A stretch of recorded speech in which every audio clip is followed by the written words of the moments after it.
science-based, actionable insights to increase happiness. This is my summary of the Huberman Lab Podcast. 1. Mindfulness. There's a famous and important study called A Wandering Mind is an Unhappy Mind. This study was done by messaging the participants throughout the day and getting instant replies from them. It's a great study, but it's greatly misunderstood. We can agree that at any moment, people are either focused and present with the task at hand, or they're thinking about something else. This thought can be positive, neutral, or negative. When people are not focused on what they're doing, about 43% of the time they're thinking of pleasant things, and about 57% of the time they're thinking of something unpleasant or neutral. Of course, people who were thinking about negative things, they were unhappy.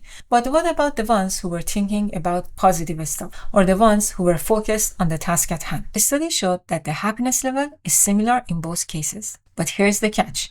Only 43% of the time, mind-wandering are happy thoughts. What makes it problematic is the lack of control, because when you let it wander, then you also sign up for that 57% of the time that you're having unhappy thoughts. That's why being present gives you a better chance of feeling happy more often and consistently. Moreover, the study found that if you're doing a task that you are not particularly a fan of, you feel happier if you focus on the task. To practice being more present and reduce mind wandering, a short meditation session of 5 to 13 minutes daily is recommended. And a kind reminder here, if this is helpful, please subscribe. Insight number 2 is about decision making. Having many choices is great, but once you made a choice, if you keep second guessing yourself, it will be less satisfying. Make a decision and stick with it. Focus on the positives rather than what you didn't choose. Loss is inevitable, but regret is optional. You always lose something, no matter what you choose. If you accept the loss of other options, they won't turn into a regret. You have the choice, and choices come with a loss.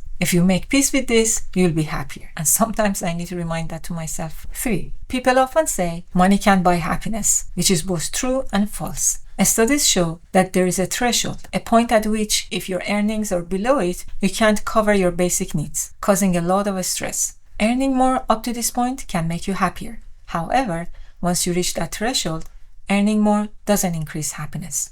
This means that if you're below the threshold of covering your basic needs, money buys happiness. If you're above that threshold, money doesn't buy happiness. 4. If your work has a sense of meaning and purpose for you, it can bring more happiness.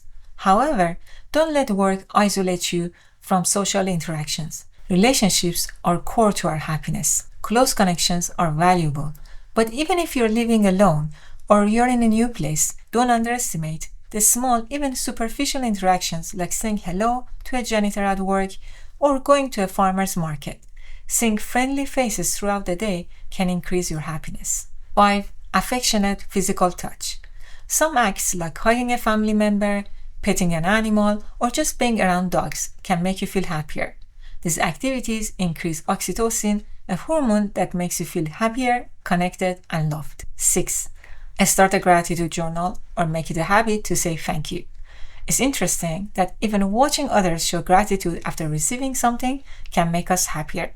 Also, the act of giving, whether it is money or simply helping someone, creates happiness for both the giver and receiver.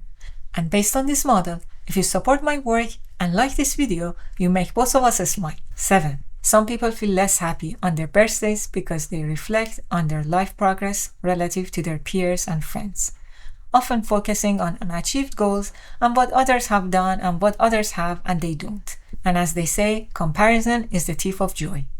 So instead, try to focus on your own achievement rather than what you haven't done yet. And if I may add, be kind to yourself. And thanks for watching.